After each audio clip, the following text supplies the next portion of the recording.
Hello, chart watchers, and welcome to this Thursday, March 28th, 2019 Market Watchers Live Show with your hosts, Tom Bowley and Erin Swinland.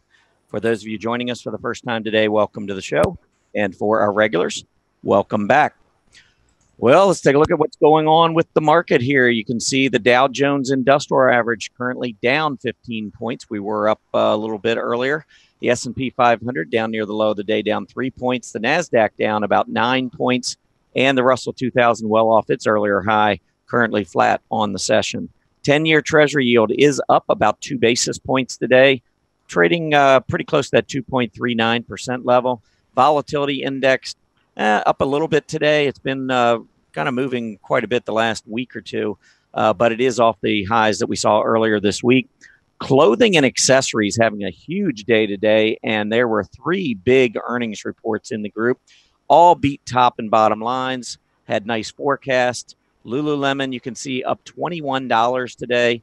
PVH up $16, and Movado up $6, which actually on a percentage basis, I think is the best of them all. Accenture also with strong earnings performing quite well today, and Verint Systems, same thing. Big earnings and a nice gap up. All right. One thing I do want to mention, though, and I thought this was interesting when I looked across the top movers in the scooters. If you look, PVH, Lululemon, and Movado, the 3 clothing and accessory stocks, all leading in the different categories in terms of moving from a scooter perspective. So I think there were some real big surprises coming out of this group last night and this morning. Anyhow, Erin, how are you doing today? I'm doing just great. How are you?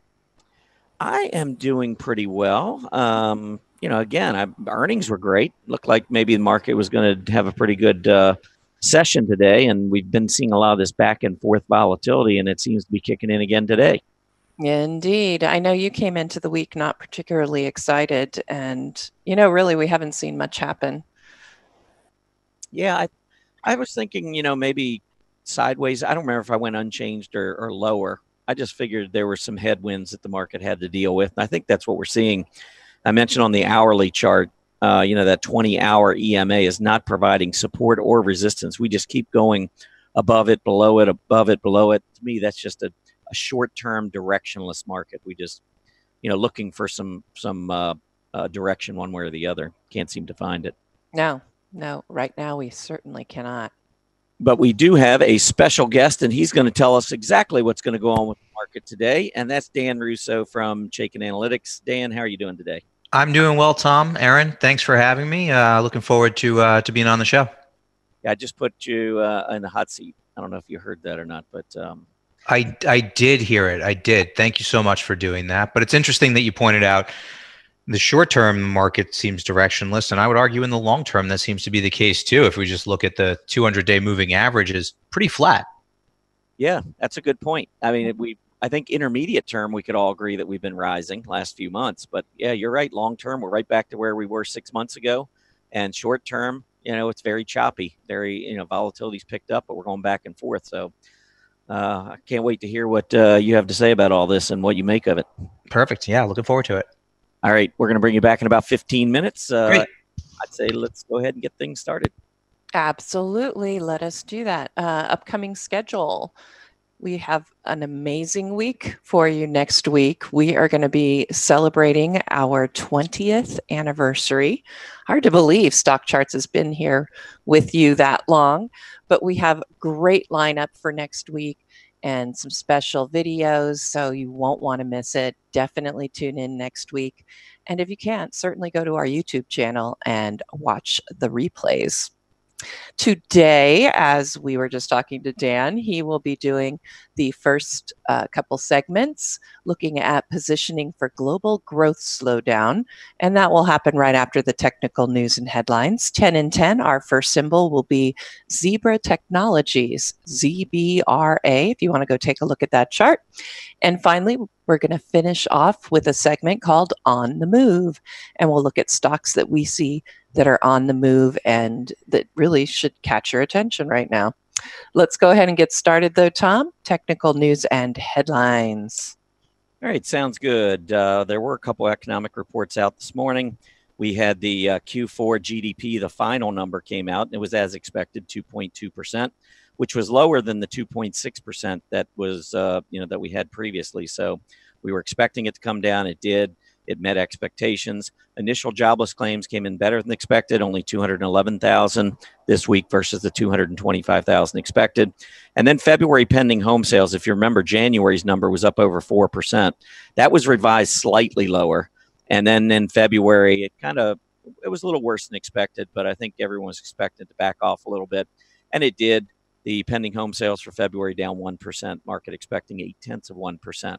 Looking at the reaction in the bond market, not a whole lot different. I actually annotated this chart. I was looking back in March, and when I look across, there have really only been 2 days where marked with these two blue arrows where the yield has put in a higher yield than the prior day, at least a notable higher yield. I mean, back here, you might say one of these might have been slightly higher.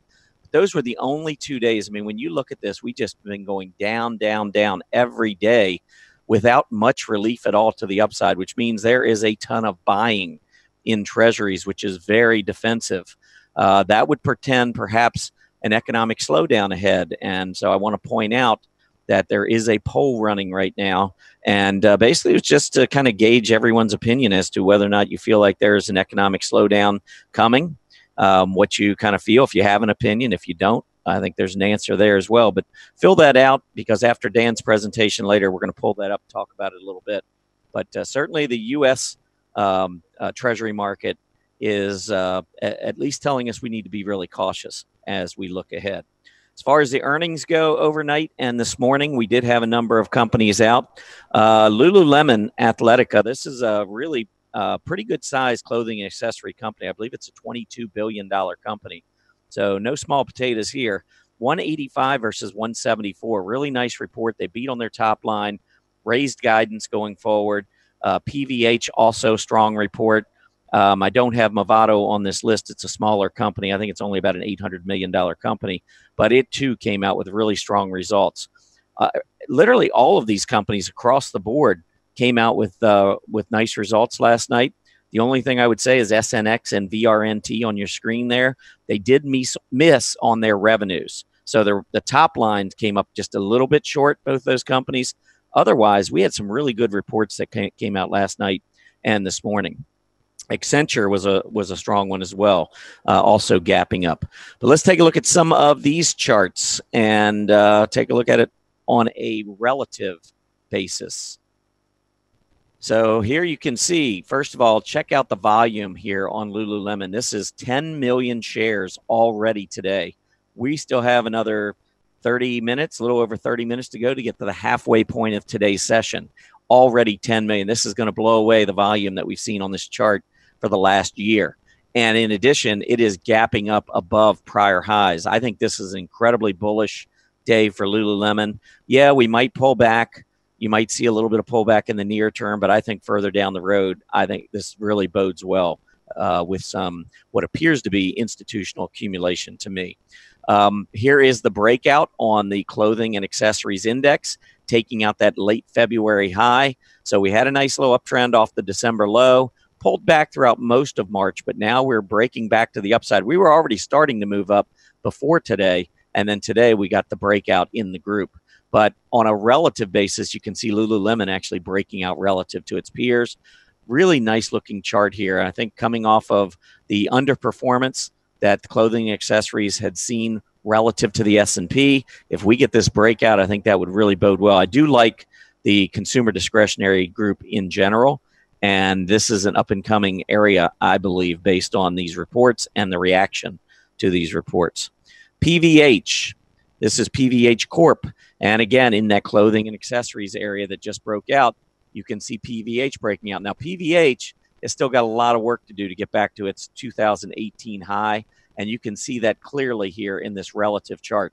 But with today's action, it is moving to about a 5-month relative high. So it is certainly improving. And like Lululemon, you can see the volume incredibly strong today on this stock. So it seems like there were some some surprises here. I don't think the market really was expecting the kind of results that we're seeing from these companies. Here's Movado Group, again, a smaller company, only 800 million or 880 million, I think, in market cap. But again, look at the volume, very strong volume relative to what we've seen in the past, and huge gap up. But this is, again, one of those stocks that was not performing well relative to the group, now trying to turn the corner. A few other companies reporting. Let's look at 5, which is 5 below.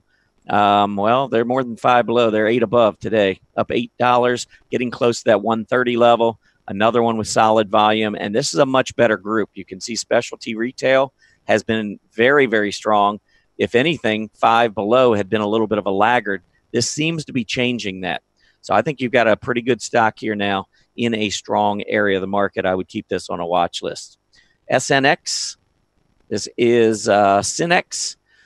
Gapped up earlier today, failed at the 20-day, came back down. The overall group, this is in computer hardware. It's definitely been improving, but as the group's been improving, Synex has actually been, on a relative basis, weakening versus its peers. So that's not good. I'd be careful on the stock if it lost $90. And Verint, VRNT.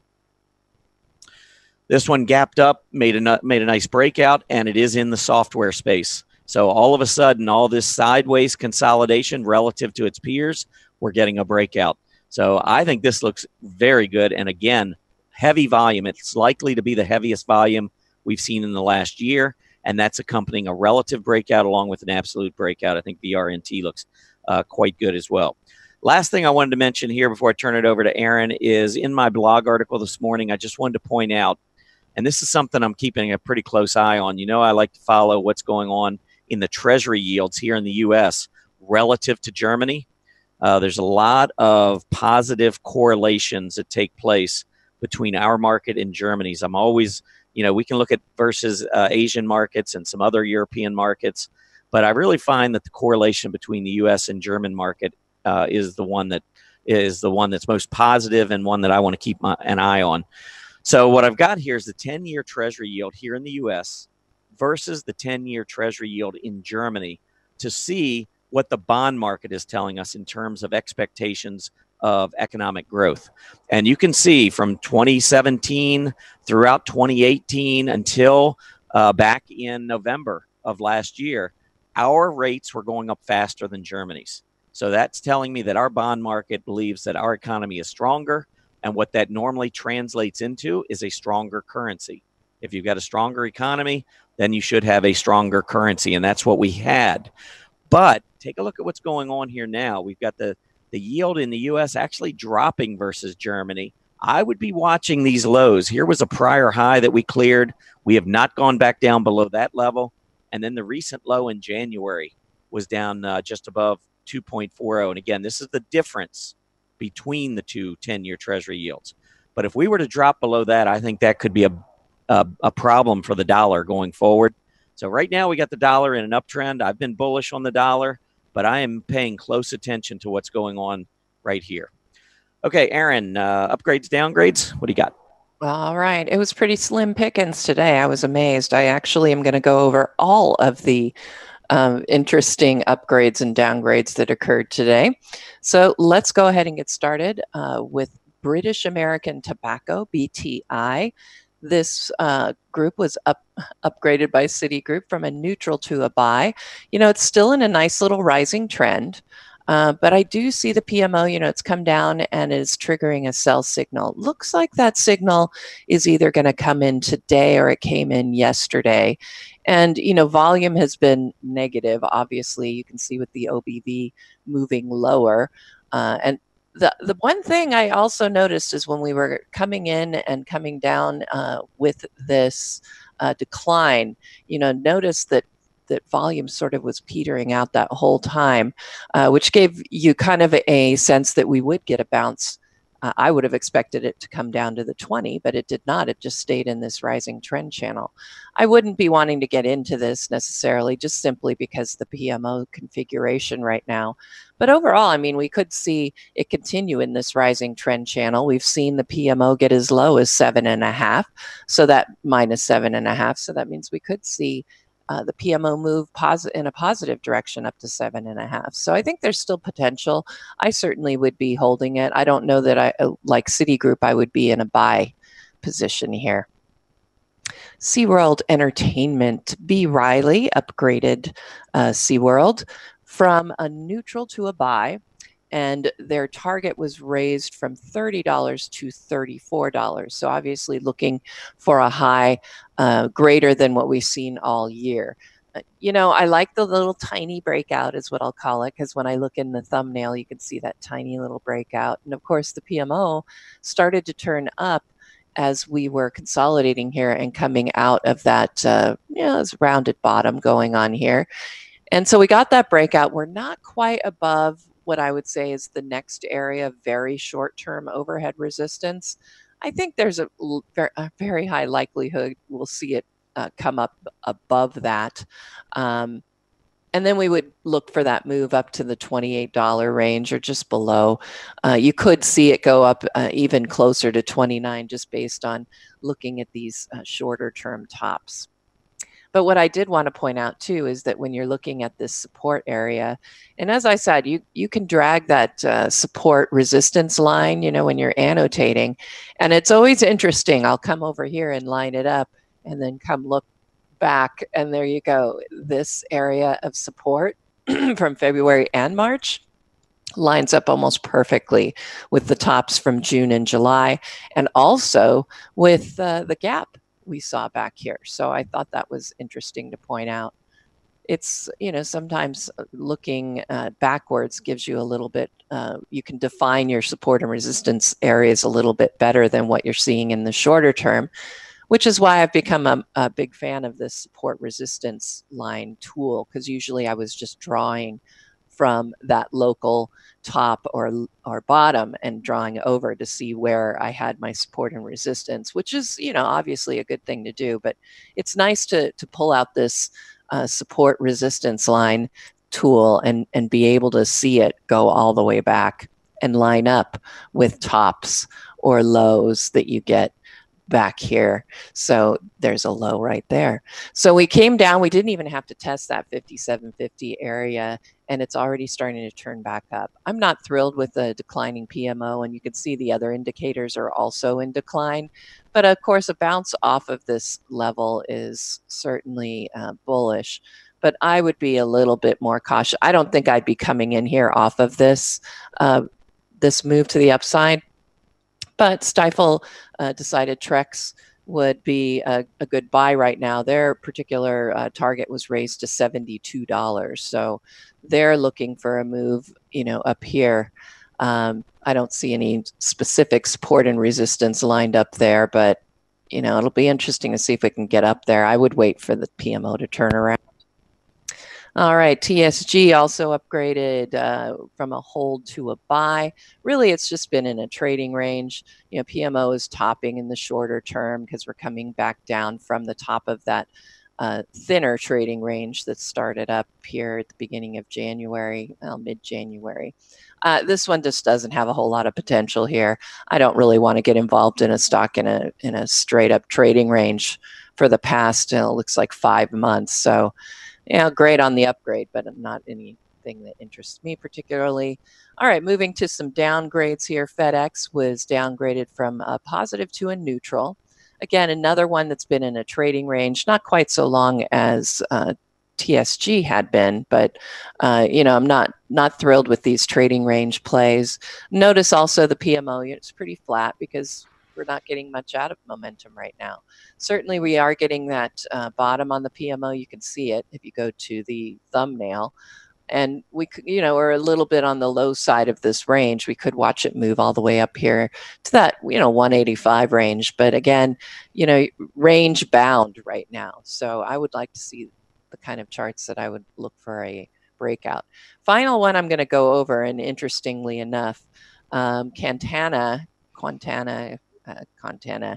Communications, they were downgraded by 4 different agencies and then also upgraded today by Barclays. But the interesting thing is, of course, is they all went into the neutral and equal weight position even the upgrade moved from an underweight to equal weight. They're in the process of getting bought out by ON on, and the buyout is going to be at 24.50. So, oh, great. All of these targets are at 24.50. What a surprise. So anyway, we heard about that news yesterday, but I guess it really kicked in today with that move up to about 24, possibly we'll get to 24.50. So I don't think much left here for us, but I thought that was interesting that we did get the 4 downgrades and then the 1 upgrade. That's all I have. Excuse me for the upgrades and downgrades. And here they are. I will have this up in the Market Watchers Live blog tonight in the recap. All right, Dan, let's go. I am very interested in what you have to say about the markets, because as you were pointing out, it's, really in all 3 time frames, there's really not any really exciting bullish news out there that I can see. So tell us a little bit more about what you're thinking of. Yeah, so basically, I have this view that is actually backed up by a lot of what we saw today in the market and what we've been seeing of late. Global growth slowdown, right? Last week, the Fed came out and continued to pivot to a dovish stance, basically took interest rate hikes off the table for the duration of this year. And if you remember, tail end of last year, investors were talking about 3 or 4 potential rate hikes this year. And now that the Fed has actually taken that off the table, investors are starting to think about a potential rate cut at the back end of this year. That was followed on Friday by flash PMI data out of the Eurozone that hit a 71-month low. And the Fed came out and basically took down their GDP forecasts for 2019 and 2018 to 2.1% and 1.9% respectively. Now, Tom, you mentioned that we got GDP at 2.2% today versus 2.6%. We had previously been expecting, right? So you definitely have, I don't think anybody's going to deny that the current environment from an economic standpoint is growth slowing, right? Not contracting, but slowing from the pace that we had witnessed through 2017 and a lot of 2018. Now, it started to slow down globally in 2018. The U.S. was bucking that trend thanks to some stimulus and tax cuts, and now we have to lap those tough comps. So naturally, it makes sense that growth is slowing down. And if we kind of go into kind of my thought on that and what my view is on that, falling rates, Tom, you alluded to that. I think that that's a trend that's likely to persist. But I don't think it's necessarily outright bearish for the equity market. I just think it has to impact your positioning. And on the equity side of the equation, there are 2 key themes. Number one, rate plays. We've seen the outperformance of REITs and utilities as rates have fallen. We've also seen the underperformance of financials as rates have fallen. But a bigger picture theme is that I think in a slowing growth world, investors will pay a premium for what is actually growing. Your quote unquote secular growers, right? And if you, Tom, look at the names that you were highlighting earlier, Lululemon is a secular grower within the retail space. Five Below is a secular grower in the retail space, meaning these companies have the potential to buck the economic trend and continue to grow. And then the other one that you called out was Verint, VRNT, right? Software has been on fire. Obviously, a lot of secular growth within the software space. And then the one name that you pointed out that wasn't doing much today following their earnings announcement, Synnex, SNX. Well, for those of you who aren't familiar with what they do, I mean, they're what's known as a VAR, a value-added retailer. They basically distribute technology, and your office needs to buy and configure new hardware.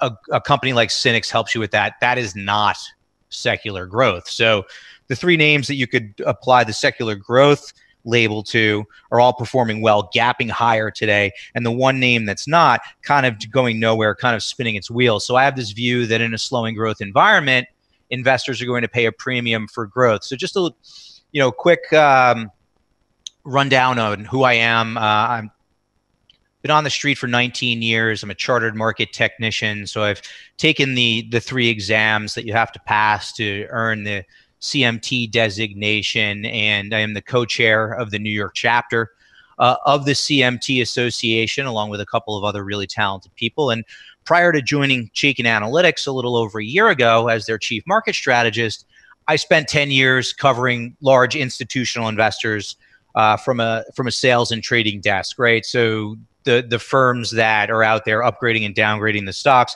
that Erin was talking about, I worked with those analysts, and my clients were hedge funds and mutual funds and pension funds, predominantly in New York and Connecticut, with a kind of a scattering in some other parts of the country.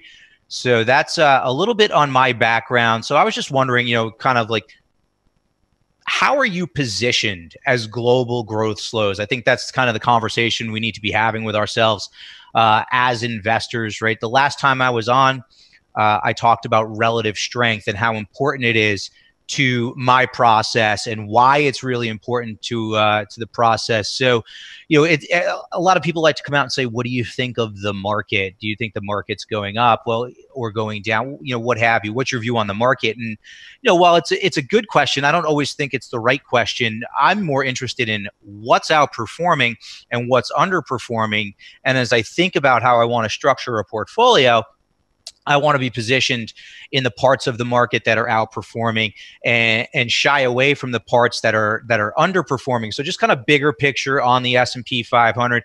We talked about this a little bit, right? Short-term metrics, relatively flat. Long-term metrics, relatively flat. And I think we're consolidating here kind of in this, 2,800 to 2,850 range, just above a flat 200-day moving average. I realize it's a little bit crowded, but the 200-day moving average down at 27.55, roughly flat. So from a short-term and long-term perspective, the trends are flat. What's interesting to me, and why I think the market will ultimately resolve to the upside, is that as we've kind of consolidated here and gone sideways, the RSI has held above 50. If you notice, when the market was weak, the RSI, routinely became oversold.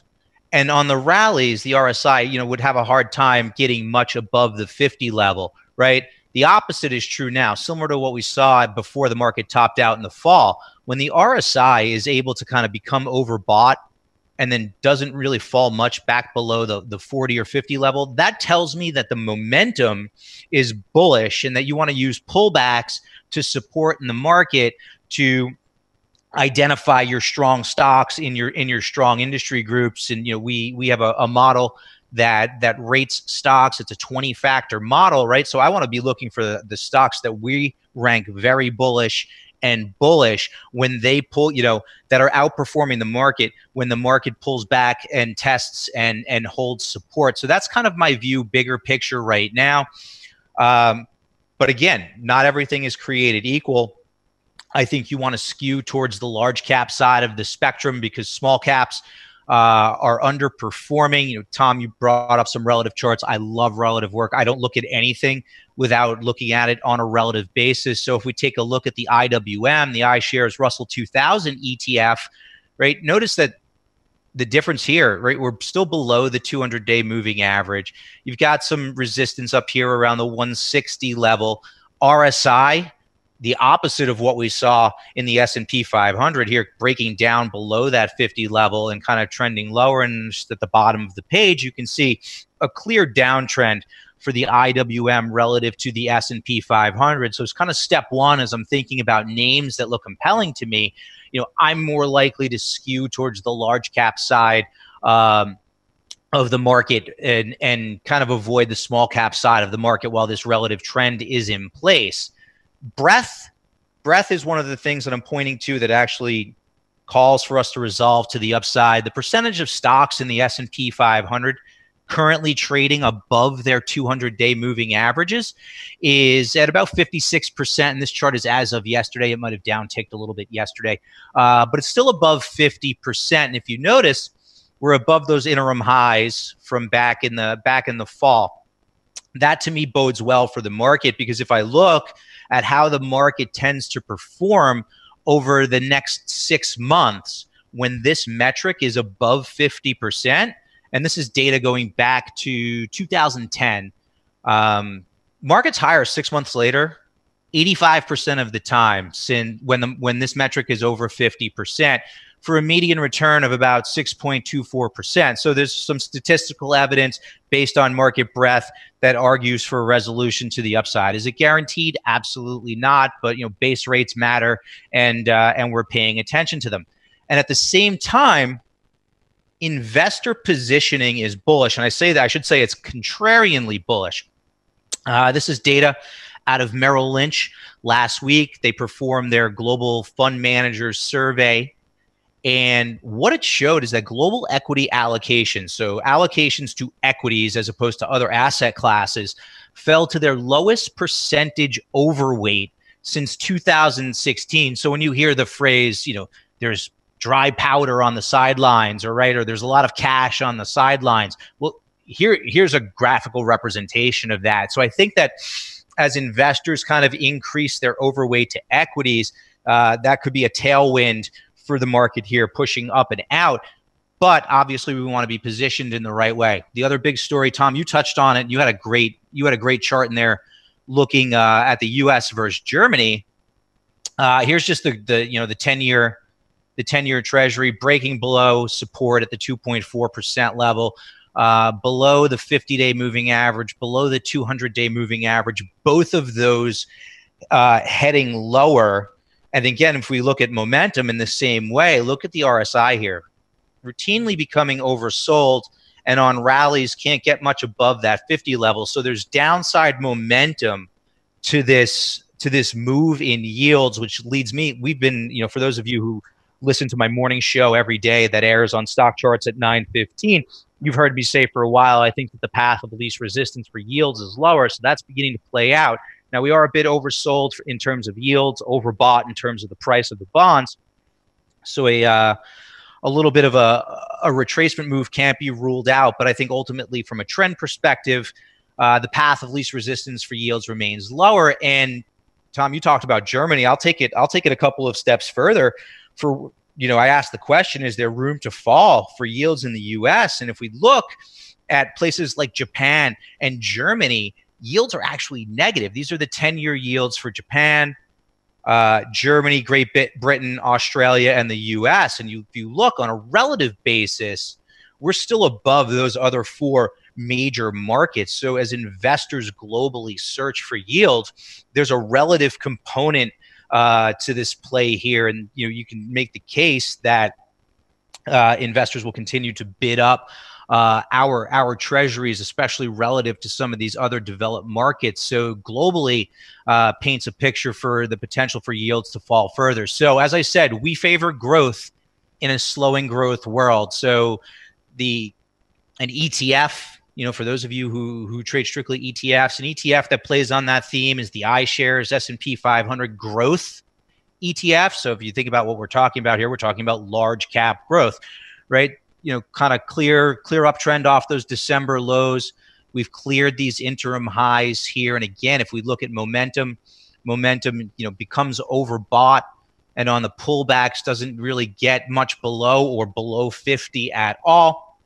So momentum is behind this move. And you can see on a relative basis, we've broken up and out of a consolidation pattern when we look at growth relative to the broader market. So in a slowing growth environment, we favor growth. And then here's just the complete opposite spectrum. We talked about small caps. Here's small cap value, just below a declining 200-day moving average, bearish momentum, and a clear downtrend relative to the broader market. So that's kind of a big picture, kind of top-down view of how I think of equity positioning. And now, Tom, you showed that chart that could potentially bode for bearishness for the dollar. That was a great chart. U.S. Yield spread relative to German 10 years and what that could potentially mean for the dollar. And if that starts to play out like it looks like it might, I think a weakening dollar has bullish implications for gold. And I don't think that's a very popular view. I don't see a lot of people talking about gold right now. But we've had a nice move off the lows and we're consolidating here a bit. But momentum is trying to shift to bullish ranges, some higher lows in the RSI, and you can see gold relative to the S&P 500 down here holding above support. So I think that adding some gold exposure is not a bad idea, and it's certainly not a crowded long idea, at least not based on anything that I'm reading and seeing. And then finally, I like to pay attention to sentiment.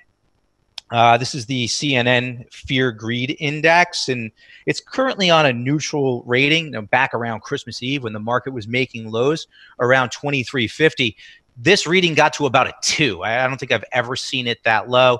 And sometimes we get to points of extreme greed. So those are contrarian signals. Right now, kind of right in the middle of the range. So call it neutral. So despite this big move that we've had from the December lows, sentiment is not wildly greedy or exuberant to the point that would make me sit up and want to take a contrarian view. And they asked the question here, what emotion is driving the market? I don't think that's the right question, because at the end of the day, our view and our belief and what drives everything that we do is that fundamentals drive the market and emotions drive the market to extremes. And the best way to take advantage of that is a combination of fundamentals and technicals, and to really just try as hard as you can to take your emotions out of the equation. And the way that we do that is with our power gauge rating. I said earlier, we have this rating for over 4,000 US listed equities. It runs from very bullish to very bearish.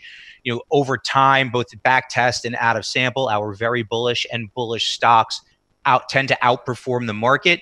Our bearish and very bearish stocks underperform the market. So just knowing what the rating is and skewing your long ideas to the bullish and very bullish stocks really gives you a directional edge. I like to refer to it as your GPS for the market. And what it does is it takes the factors that have been proven over time to drive stock performance. And these are the factors that my former clients, professional money managers, were looking at on a daily basis. We look at the financials, right? This is kind of valuation and balance sheet type work. We look at earnings, obviously, because earnings are very important to the fundamental story, but more importantly, are the earnings growing?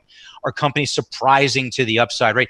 Stocks like Lululemon don't gap up the way they do unless they surprise to the upside, right? So, and those surprises tend to come in bunches. Then we look at the earnings trend. Is earnings growing or earnings contracting? Obviously, we care about valuation, but also, and I would say almost argue more importantly, is how consistent is the company at meeting or beating expectations? We look at technicals. A lot of that has to do with relative strength and trend work.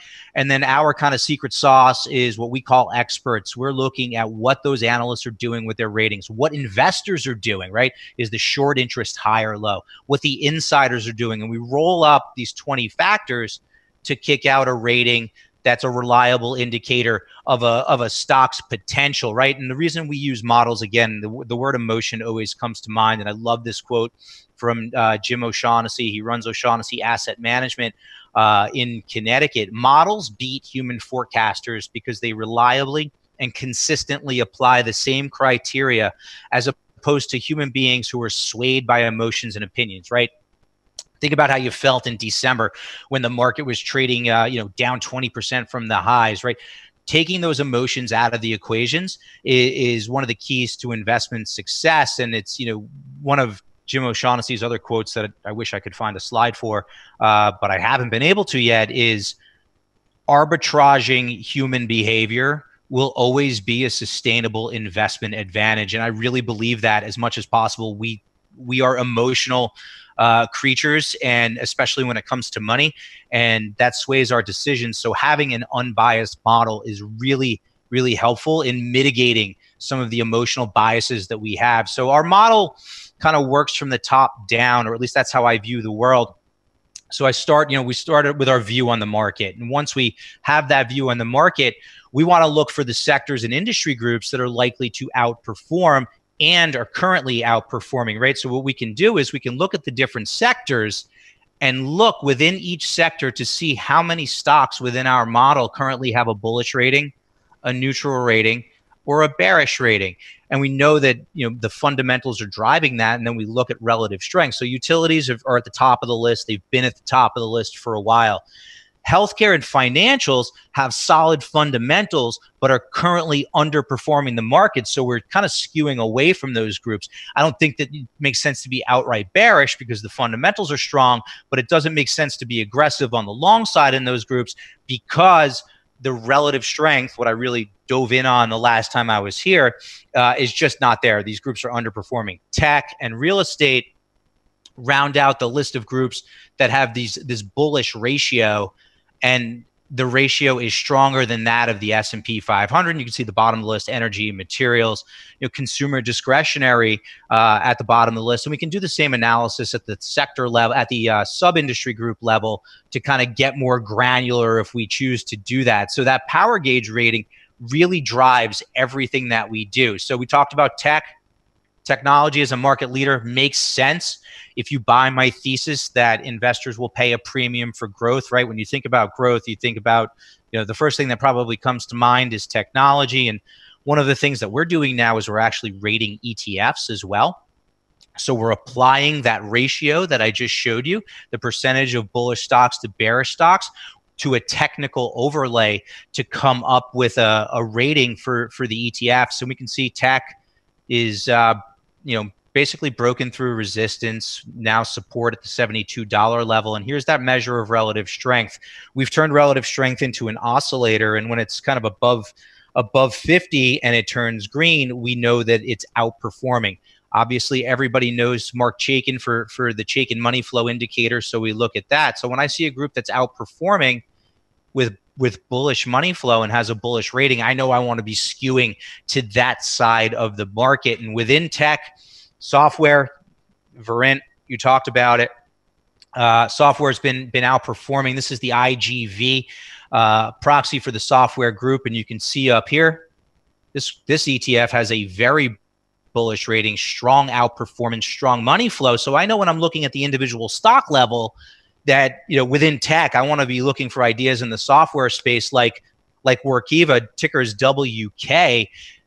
They have a bullish rating in our model. And, you know, for your users who are using StockCharts.com, I love the scooter for getting a gauge of relative strength. But you can just see here a clear uptrend for a secular grower, outperforming the market with bullish money flow, with the kicker being you can feel confident owning a name like this because our rating on it is bullish as well.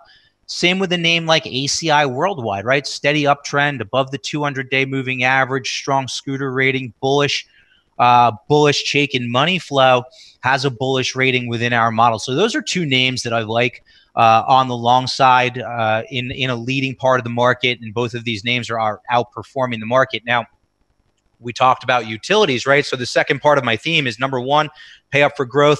Number two, yield plays likely continue to outperform. Utilities are boring, right? Now, who wants to talk about utilities? I certainly don't like talking about it, but, you know, I talk about what's working. Utilities are working. XLU has a very bullish ETF rating. It's been outperforming the market since October. Just mounds of green money flow. So investors are buying the product. You have a nice breakout here through the $57 level. It was retested and held, and now continuing to work higher from a trend perspective. So I like the utilities. You know, if you want to play exposure to that through the XLU, as long as it's above $57, I think it looks compelling. At the individual stock level, names like Xcel Energy, right? Steady uptrend above a rising 200-day moving average, strong scooter, strong Chaikin money flow. It's a name that looks, you know, just a name that looks compelling to the long side of the portfolio. And again, I said we favor growth in a slowing growth world. I mean, Amazon jumps out at me, and I like to talk about things that are different and not on everyone's radar. But the reason that Amazon jumps out at me is because the way our model is structured, Amazon very rarely has a buy rating, just because it tends to trade expensive. You know, I said there's a valuation component to the model, and, you know, for those of you who look at PE ratios, if at all, you'll notice that Amazon always trades at a ridiculously high PE ratio. But our model recently turned bullish on Amazon, which is encouraging because it lines up with the technical picture that we're seeing here. You can see Amazon coming up and out of the recent consolidation. Scooter is improving. Institutional investors are buying the stock. Chaikin money flow been persistently bullish throughout 2019. So that's pretty compelling to me. And the fact that it's backed up by our model turning bullish really gives me conviction in a name like Amazon. On the flip side, in a slowing growth environment, material is likely to struggle. You can see here that the XLB has a neutral rating. I've boxed off the relative strength because it's underperforming. If you look, money flow is now turning bearish. So that's a group that we want to avoid. Our model is very bearish on a name like CF, and you can combine the technicals and the fundamentals, right? You have a stock trading below its 200-day moving average, a weak Scooter score, Chaikin money flow persistently bearish since October. So obviously a name or type of name that you want to avoid.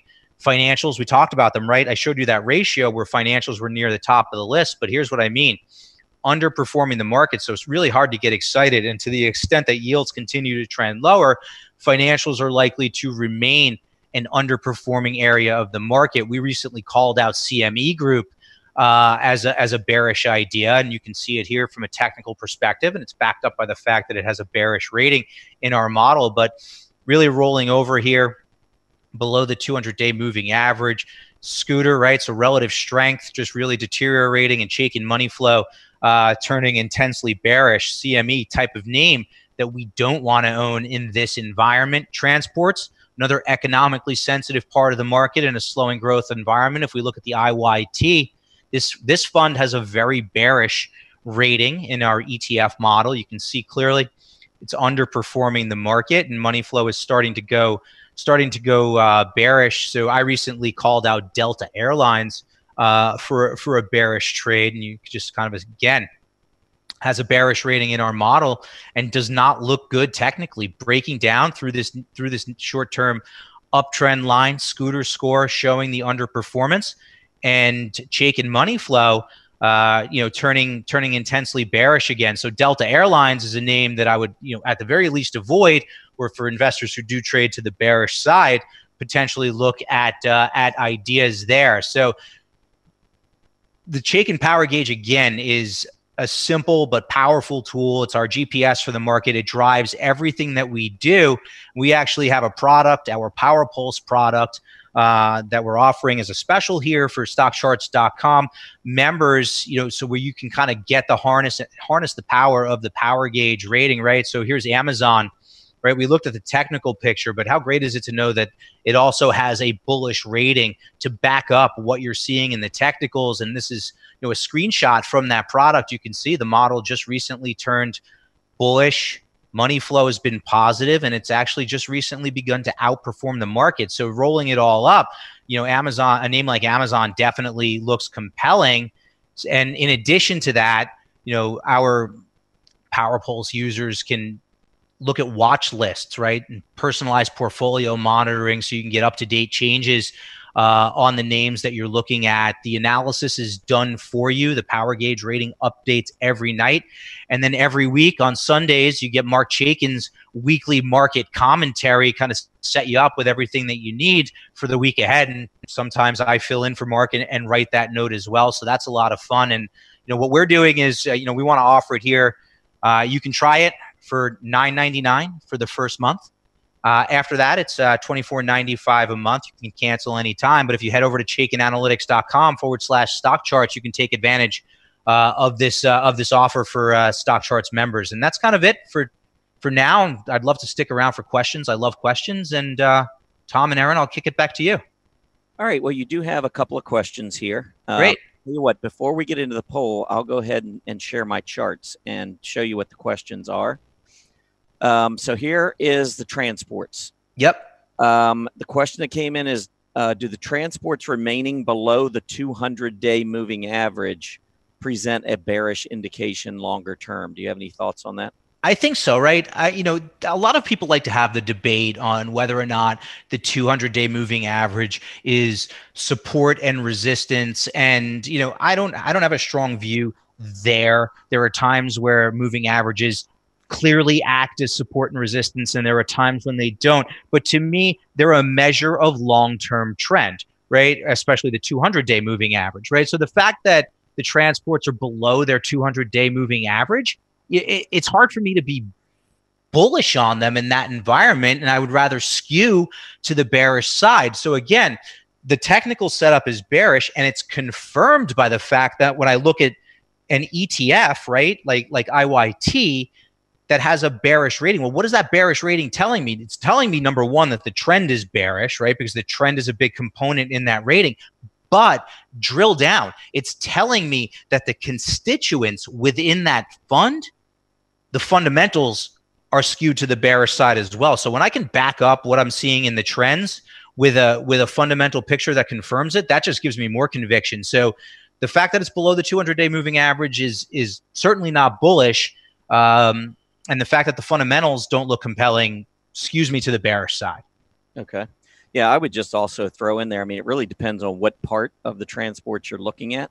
I mean, if you pull up the railroads, which, all they do is ship goods in North America. So if the market is treating them better on a relative basis, I would think that paints a better economic picture than, say, for the airlines, which obviously are much more volatile, dependent on oil prices, dependent on consumer traffic as well as business traffic.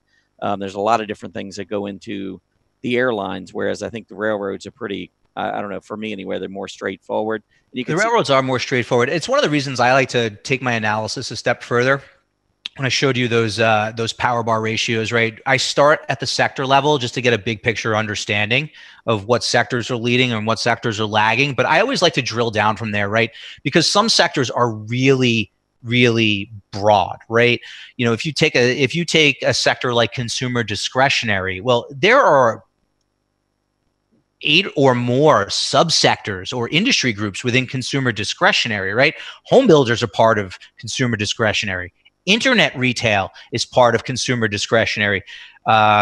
Specialty retail, like the names that you were talking about, like Five Below and Lululemon, those are all separate industry groups within the sector. So yes, I always think you should take your analysis a step further. Okay, cool. The next question that came up was, are you concerned on a weekly basis? We talked about the RSI on the daily charts, but here on the weekly chart, you can see the S&P 500 has not been able to get above 60 on the RSI, the weekly RSI. Does that bother you?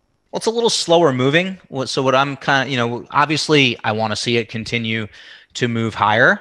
But if you look on the pullback, I guess it's about 3 weeks ago now, it actually held above 50. So on a longer term time frame, it is a little bit of a mixed bag, but it kind of lines up with what we were talking about, right? The 200-day moving average is flat.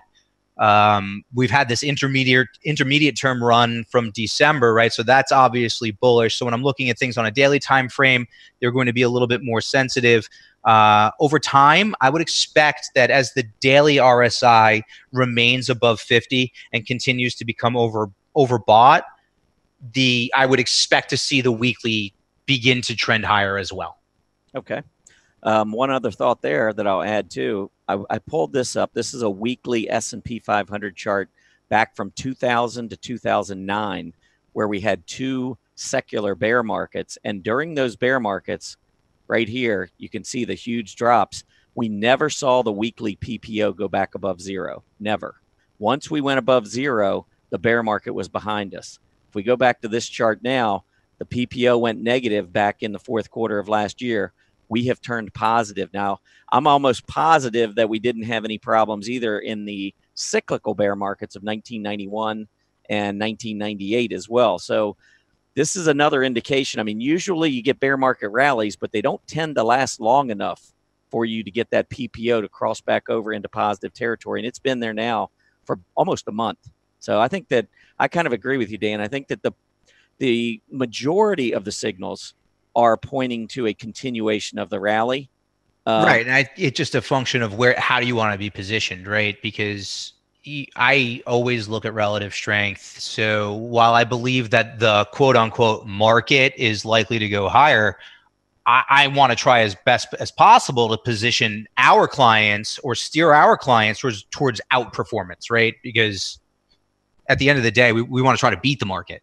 Right, right. All right, just two more questions, and then we'll let you go and get on with your day.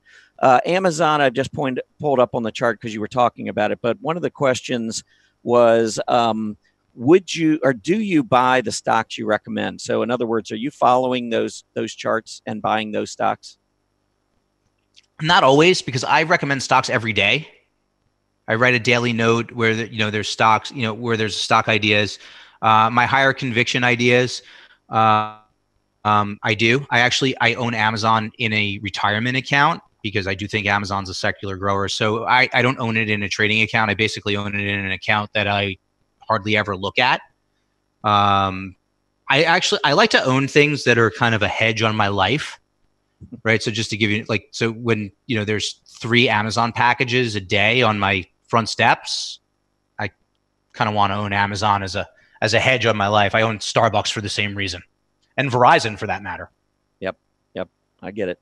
All right. Final question. How are your Power Pulse charts different from the Chaikin Analytics suite? Does it have a search function? You can type in ticker symbols and get the charts, but they're not a ton different. They're just presented graphically different. You get price trend. It's a line chart instead of a candlestick chart, so it's close only data. But you can see what the power gauge rating is. You can see what relative strength is, and you can see power gauge rating, line chart, relative strength, and what you're missing is our bands. Mark created something similar to Bollinger Bands that are on the full suite that are not on the Power Pulse product. Okay. To me, the way I would envision using Power Pulse would be in conjunction with StockCharts.com, right? You're doing your technical analysis. You're on StockCharts because it's a great platform for technical analysis. And then once you've identified these names that look good technically, if you can get the reassurance that this stock also has a bullish or very bullish rating within our model, that serves as extra conviction to your idea. Mm-hmm. Further confirmation. I like it. Yeah.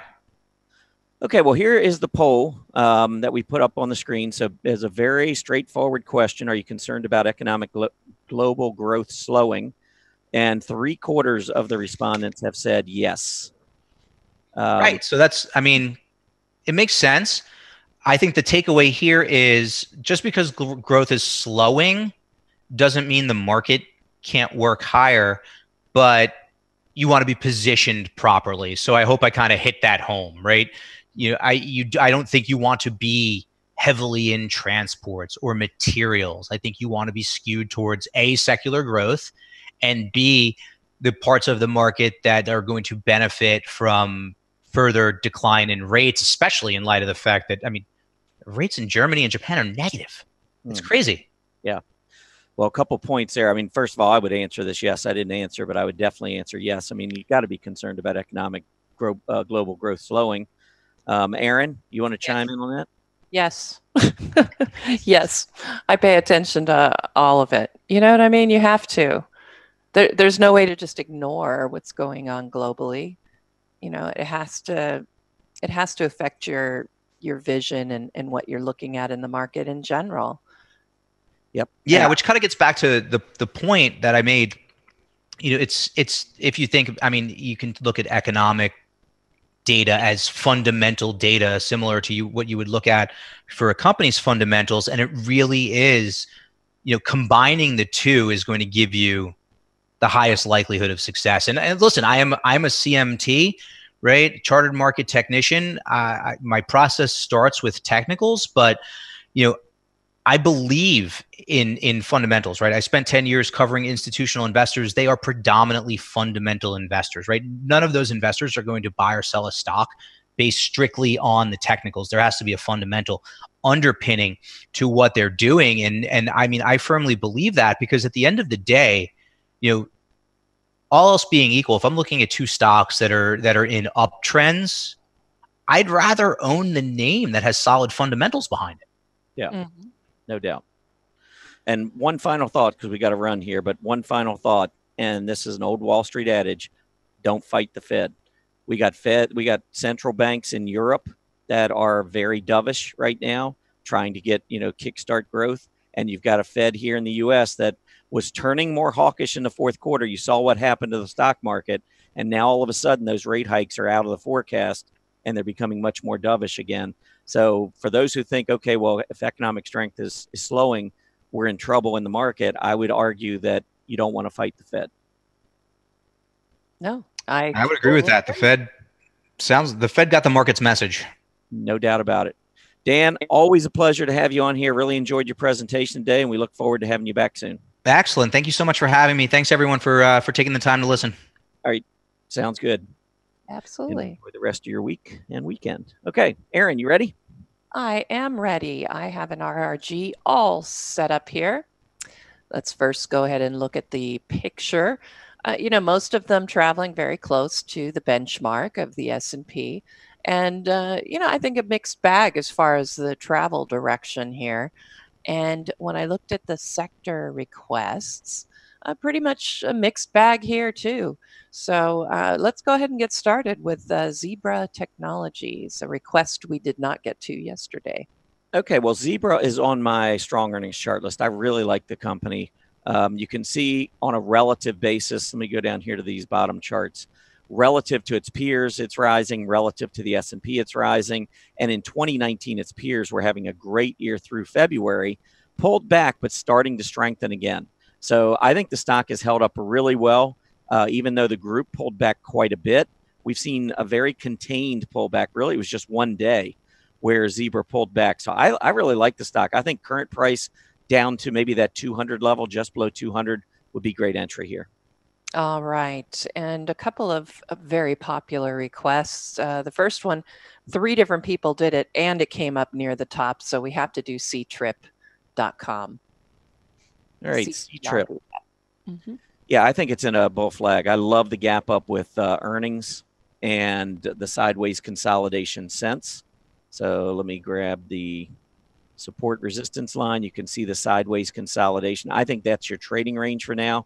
But we broke a downtrend. I think we have a change of character here, huge volume, and I suspect we're going to get a breakout.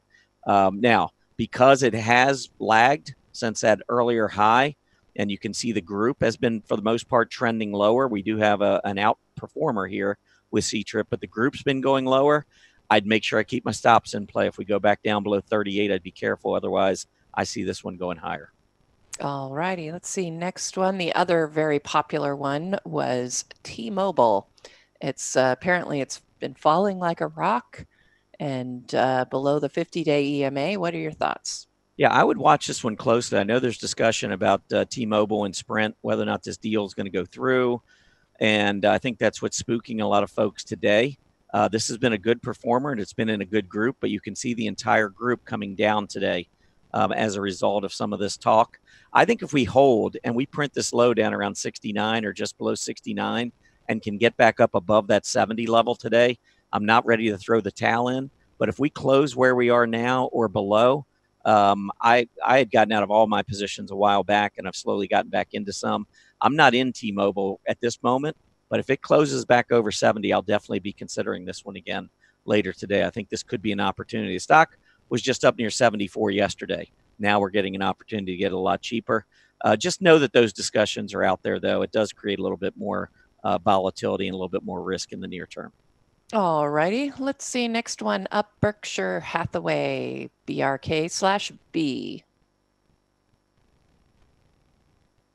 All right. I'm not a fan. I hate to say it, Warren, but not really liking what's going on here. You can see relative to its peers, it's been underperforming for several months. The group is not really doing a whole lot. So when you look at it on a relative basis, 2019, this has been a rough first quarter for its peer group in the underwriting insurance area. And you can see that the stock relative to the S&P and relative to its peers, not really performing well. So I'd have to see more strength coming out of the stock, to be honest. So I would be looking at maybe this area here around 210. I think that needs to be cleared before I'd have any interest whatsoever. So I would avoid it. All righty, let's see. How about IEF, the 10-year Treasury bond ETF? Yeah, I mean, it's on fire. Shocking to me. I mean, I would have, going into 2019, I did not see this coming. I'll be completely honest. But it is what it is. And you don't want to sit back and argue with what the charts are telling you. Charts are saying that the 10-year Treasury yield, or the 10-year Treasury bond, is certainly in favor right now. And I think that on a pullback to the rising 20-day moving average, I would be okay owning it. I mean, I'm not a Treasury trader, so it's not something I would do. But if you trade Treasuries, if you like Treasuries, I think as long as we hold on to that area of support on the way back down, so I think if you get it back into it around the 20-day moving average, I think you can keep your stop pretty tight. But unless we have a big breakdown there, I would be fine owning the IEF. All right, how about a biotech, Harvard Bioscience, HBIO? All right, HBIO. Well, I mean, obviously you've got a smaller biotech. It a lot of times doesn't trade a lot of shares. So I'm going to have some issues here with this one. I probably wouldn't own it myself. But understand those risks. A lot of inherent risks in owning biotechs, especially smaller biotechs. For now, I just see it in this trading range. I do like the volume, picking up a little bit on this move to the upside, but I really want to see a breakout above 440 with increasing volume. But again, just be careful with it being a smaller bio. All righty, let's see. Next one up is going to be IEF. Oh, we did IEF. I'm sorry. DNR, Denbury Resources. Yeah, a big problem I have with any of the material stocks has been the rising dollar. Now, we talked about this earlier. If the dollar were to break back down again, similar to what we've been seeing with the 10-year Treasury yield here in the U.S. relative to Germany, then I think some of the materials and the energy stocks become much more attractive, in my opinion. I just think they're fighting headwinds right now. And I don't think there's any secret here. This stock has been in a downtrend. When you look back at the bounce that it had off December 24th, it lasted less than 2 weeks, and we have not been able to take out that high. So clearly you have a relative underperformer. Until we get this breakout, I would pass on Denbury. Okay, let's see. Next one up is going to be NLSN, Nielsen and Industrial. Yeah, there was some news out today. There was another company that had backed out of the bidding war for the company, and that's the reason why it's down so much and the volume so heavy. I can't remember off the top of my head which company it was, but there's definitely a breakdown here. Technically, you can look at the most recent low at 25. We could go back to the January low, 24.5. We open there and look, we're at the low of the day. And so we got a big red candle, which tells me there's a lot of sellers, not many buyers, and look at the volume. Unless we have a big reversal, this is a stock I don't want any part of. Okay, let's see. Next one up, PCTY, Paylocity. All right, PCTY. All right, I'm going to pull this one up on a relative chart. Again, notice the volume. Volume is actually not too bad. It's okay. I could be all right with the volume. I think we got a nice cup and handle here. You're in software, so you got a great group. You've had a huge run, good volume, pulled back, put in that little rounded cup. I think you're in a handle right now down to the 20-day. I really think this pattern looks good. I think this is a really nice looking chart, and everything's lining up from left to right, going higher. So I don't have any problems owning this one. And I think this pullback to the 20-day is something that looks pretty good to me. Just to quickly show you how you can annotate this. There's the uptrend. And then when I'm looking at the cup, kind of go from there down to here and then back up to here. I think you can see that nice little cup. We're in the handle here. Volume's dwindling, which is exactly what you want to see. I think if you get a breakout above about 91, 92 and the volume picks up, the measurement here would be up about another 14 points. I would say 105, 106 would be my target. All righty, last one is going to be United Health, UNH. Okay, UNH, yeah, it's really been struggling. You can see the whole group is struggling. That's the problem. UNH has been holding up okay relative to the S&P 500, or excuse me, relative to its peers, but it's not holding up versus the S&P because its peers have been so weak. So this is, a stock that I probably would not be interested in. It's been a really rough run, and I remember talking about this group being one of the best areas of the market back in December of 2018. But you can see it's completely deteriorated. I can't say that any longer, that's for sure. So I would not be interested in this group or in UNH until we start to see some kind of reversal in terms of relative strength. All right, excellent. That concludes the 10 in 10. Here are the symbols that we just went over. You will find these in the Market Watchers live chart list. Just go to the blogs articles tab, click on the Market Watchers live blog, and the link to that chart list is right there at the top. All right, we'll be right back after this message. Join us April 1st to April 5th to celebrate our 20th anniversary here at StockCharts.com with special guests Arthur Hill, Greg Morris, Gaddis Rose, Martin Pring, and John Murphy.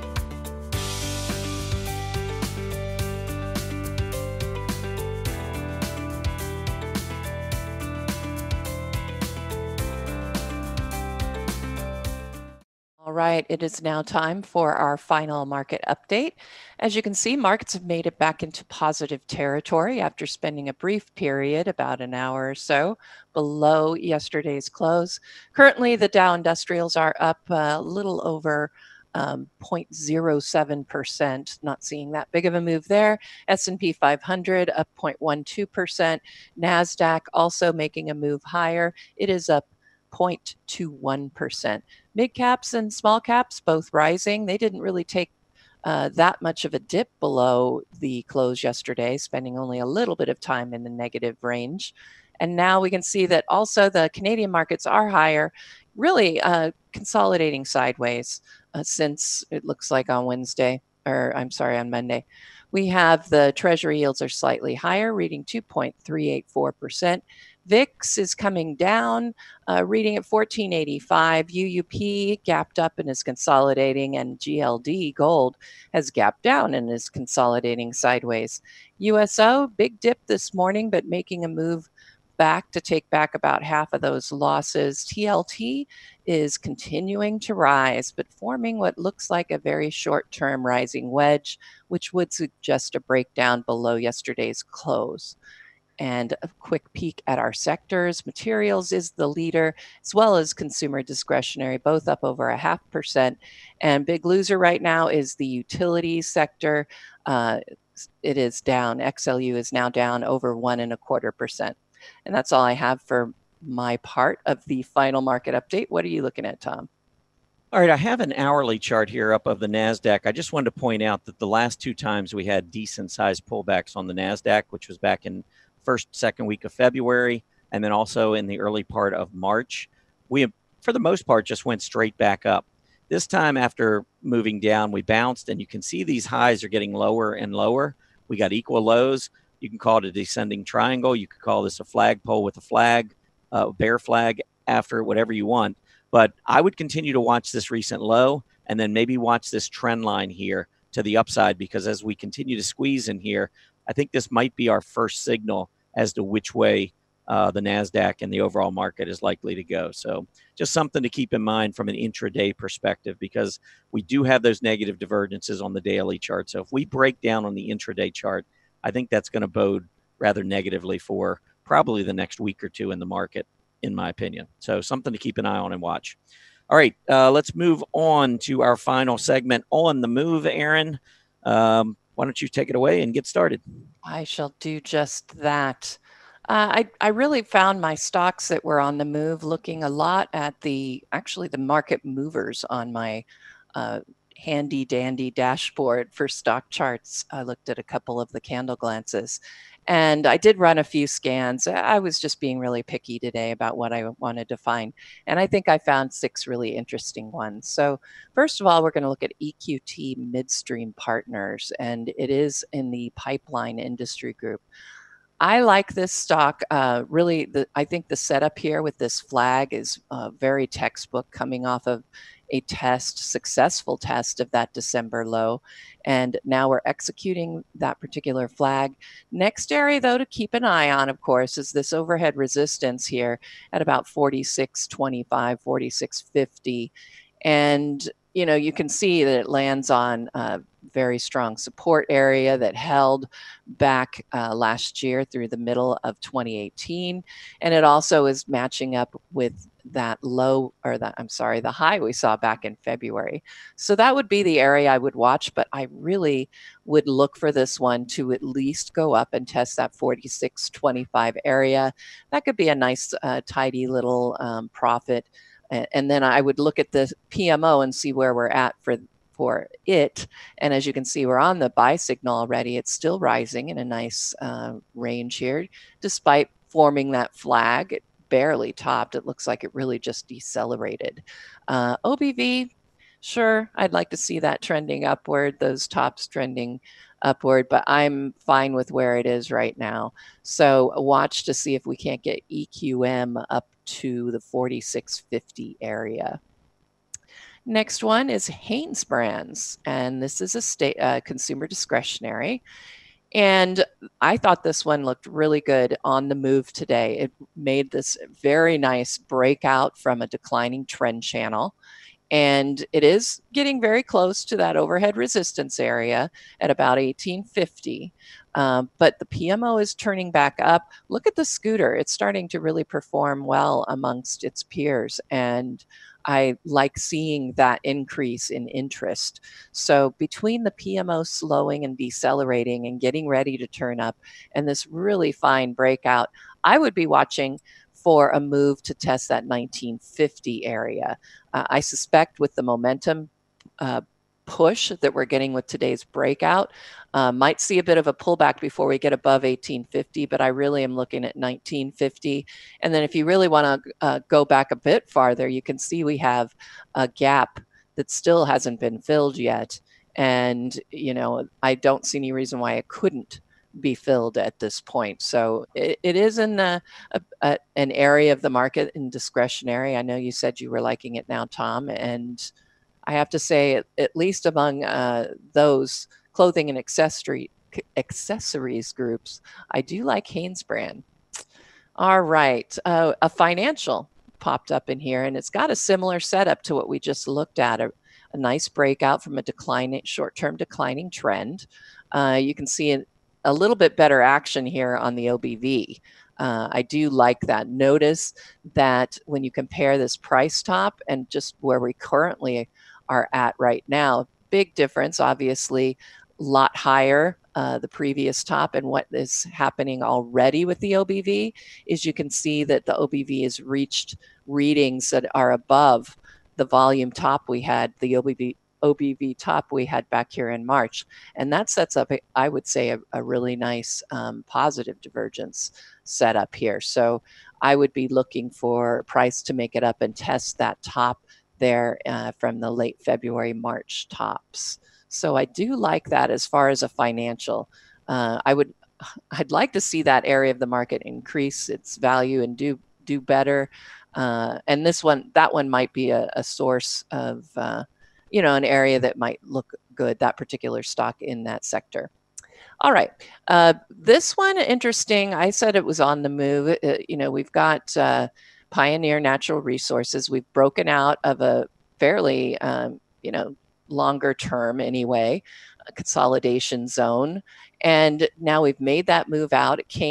We had that PMO buy signal that actually gave us a possible attention flag as to this breakout appearing.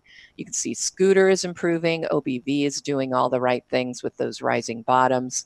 And I would be looking at that 160 area as the next level of overhead resistance to test. And Ralph Lauren Also in clothing and accessories, pretty much on the other end from Hanes. We got the breakout from the declining wedge as expected. It popped itself right back over. You can see we had lows back here and some tops, and then just these shorter term tops. We got the breakout. It's trading above that area. I would be looking for a move up to that 140 area. Notice the PMO also doing all the right things. Finally, last one, ROIC, Retail Opportunity Investment Corp.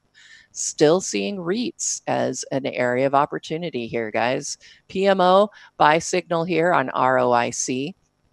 We do have a nice rounded bottom cup shape here. We might end up seeing it back off a little bit for a handle.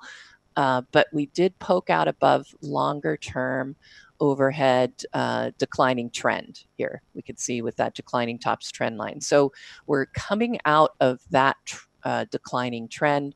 I like that.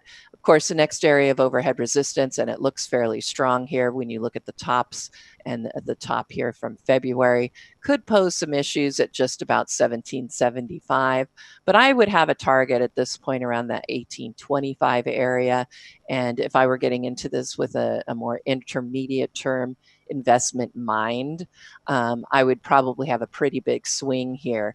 And if you look at the weekly, and I'm going to hand it right back to you after this, Tom. If you look at the weekly, I like what's going on. We had that fake out bull kiss. It's now, PMO's now higher on the weekly chart. And, you know, if you look at the longer term declining trend here, we haven't quite broken from that declining trend, but I think this is looking pretty positive. You could maybe even make a case for an inverse head and shoulders here that could execute if you get that move above that 1775 area. Those were my on the move stocks. What are you looking at right now, Tom? All right, well, I went straight to the predefined scans right off the 52-week highs. I figure if they're making 52-week highs with the market having pulled back, then they're probably on the move. They probably qualify. So let's take a look at GlaxoSmithKline, GSK, sideways consolidation for months. Just recently got the breakout. Volume starting to pick up a little bit here. Pharmas have regained some strength in 2019. On a relative basis, though, they started off weak and are starting to pick back up again. If we can move to a relative, let's say a 10-week relative high on the group versus the S&P, I think that would bode well for a stock like GSK, which is beginning to show some nice relative strength and, of course, absolute strength as it breaks out above those prior highs. Next up, CHD, and I got a couple of defensive stocks in here. First of all, GSK in the pharmas. You got CHD here, which is in the non-durable household products area. Sideways consolidation for 4 or 5 months, breaking out. Volume beginning to pick up again here. The group has been strong there for a while. We saw a little bit of deterioration, especially on this gap lower back at the beginning of February. But since then, we're talking about a defensive consumer staple stock that has gone from 60 to 72. That's about a 20% move in less than 2 months.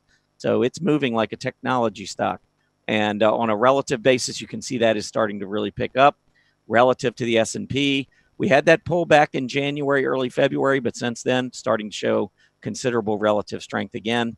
And again, here is the group, the non-durable household index versus, or a non-durable household products index versus the S&P 500. It is now at about a 10, 12-week high, and I think that bodes well for a stock like Church & Dwight that's making a breakout.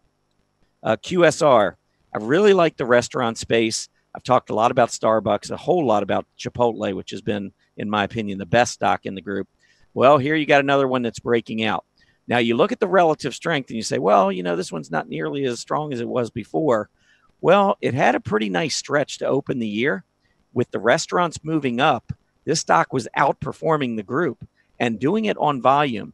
I think we went into a period of consolidation here for a little while, but we are just now making another breakout. And I think this is a pretty significant breakout area on QSR. So what I would be looking at with the restaurants doing so well, I would look for this relative strength on QSR after the breakout to start turning back to the upside. I think this one is on the move and may continue for a while. McDonald's, another one in the restaurant space. Another one also that had been performing not so great versus the restaurant group in 2019. However, Equal highs coming across, higher lows. We have been consolidating in McDonald's, getting close to a breakout. Now, the volume is light today. I would rather see the volume really start to pick up as we get a breakout, but that's something I would watch for because I do think McDonald's, having consolidated for a while now, if we get that breakout, volume picks up, I think McDonald's could really make a push here. Hershey's HSY, when you look at the food product companies, pretty nice move here over the last 3 months, and Hershey's has been a relative leader for quite some time. We did have that double top in. We've pulled back, but it looks like it's starting to curl back up again as we make a breakout here. Kimberly-Clark, another defensive stock, also in that non-durable household products area, making that breakout a couple of weeks ago, continuing the push to the upside. It is certainly on the move. It's just been kind of going along for the ride, though, if we look back the last 6 months or so. So there may be some better plays out there within the group, but it has just recently, again, over the last week or two, made a breakout. Yesterday, I mentioned Square and the fact that in the financial administration space, it's been so weak. Well, here's the opposite. EVRI, Every Holdings, beautiful relative strength versus the peers so far in 2019.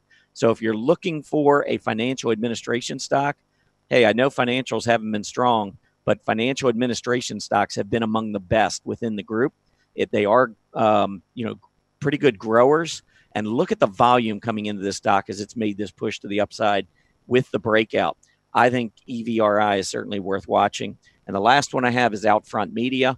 I mentioned this one because it continues pushing higher. Look at what media stocks have done in the past 2 weeks. It has been a rough patch for media agency stocks, and yet Outfront Media continues to go up and put in new highs. So you can see on a relative basis versus its peers, after going sideways for several months, we are breaking out. So I think this is one of the better stocks within the group. The only thing I would say, though, is the group can be volatile. And when you look at the relative strength, it hasn't been one of the stronger areas since its relative high in December. So therefore, if I see a breakdown in the individual stock, I want to get out. Watch that 20-day moving average. All right, let's go ahead and pull up our summary. And there are the stocks that we just covered. Interesting group, a lot of different possibilities, different areas. Yeah. And really just depends a little bit on what the market does from here, Erin. Yes, I absolutely agree. I'm finding it interesting, though, like I said, with my scans, the strength is still showing as far as which ones are coming up. And in really the sectors, discretionary is actually a good one to see starting to come out. And, I've been still getting REITs. And I noticed utilities. I was getting a lot of utilities, and I'm no longer getting a lot of utilities in my searches. So I have to believe that as strong as XLU has been, it might be time for a slowdown. Well, yeah, we'll certainly see. I thought Dan's presentation today was excellent in, talking about the slowdown, and I completely agree. I think that there's an opportunity still. Even if the market were to go sideways for a while, we're going to have lots of relative outperformers, and that's going to be our job here, is to try to point those out as we go forward. Just to give you a quick update, we do have the Dow Jones Industrial Average currently up 31 points. NASDAQ and Russell 2000 beginning to show some pretty good relative strength. Today, the NASDAQ is up a little bit more than the Dow, but the Russell 2000 actually is up more than 0.5% now. It is back above 1530. Up 0.54%. And that has been one of the things that's been bothering me is the Russell 2000 underperforming versus the S&P. But we're starting to see that turn. I'd like to see that continue. Absolutely. I do have a relative chart I've been watching, and with the S&P 400 too, with the mid caps, and both of those areas have just not been very good relative performers. And we both know you really need to see them participate or even spur along a new rally. So good to see the strength maybe returning there. Yeah, because I think as small caps go, it tells us a little bit about our economy. Do want to point you to the upcoming schedule, though. Next week's going to be a fun week. We got a lot of tech titans coming in next week to join us for our 20th anniversary. Look forward to next week. Want to thank all of you for being with us today. Please remember to complete the survey as you exit. As a quick reminder, Market Watchers Live airs 5 days a week, Mondays through Fridays from noon to 1:30 p.m. Eastern Standard Time. Have a great Thursday afternoon, everybody, and we'll see you back here tomorrow. Happy trading.